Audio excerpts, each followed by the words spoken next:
L'assessore regionale all'agricoltura Caner conferma che con l'approvazione del progetto di legge numero 120, approvato all'unanimità in Consiglio regionale, si va ad integrare la legge che sosteneva il consumo dei prodotti agricoli a chilometro zero e che dava una specifica definizione del chilometro zero, individuando caratteristiche quali stagionalità, sostenibilità ambientale, qualità organolettiche e legame con la tradizione culinaria.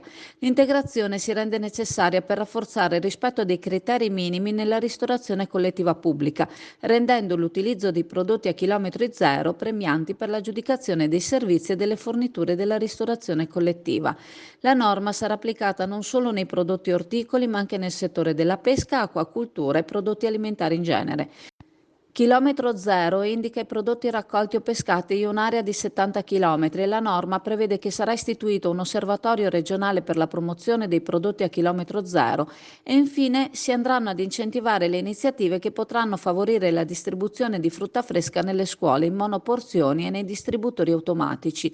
L'obiettivo è non solo meno spreco, ma maggiore qualità, ha affermato l'assessore, valorizzando tutte le eccellenze stagionali e le capacità di ogni singolo territorio e produttore veneto.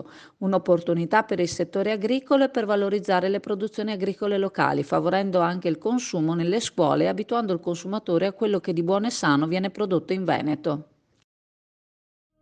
SD Auto informa della novità per il 2023, la revisione dei carrelli in sede. Si effettuano revisioni in sede dei rimorchi di massa complessiva non superiore ai 3.500 kg, 01 e 02, di carrelli per imbarcazioni, per moto, per auto, roulotte, trailer per il trasporto cavalli, carrelli tenda, carrelli trasporto animali e tutti i carrelli di massa complessiva non superiore ai 3.500 kg. Potete contattare SD Auto per qualsiasi informazione o chiarimento.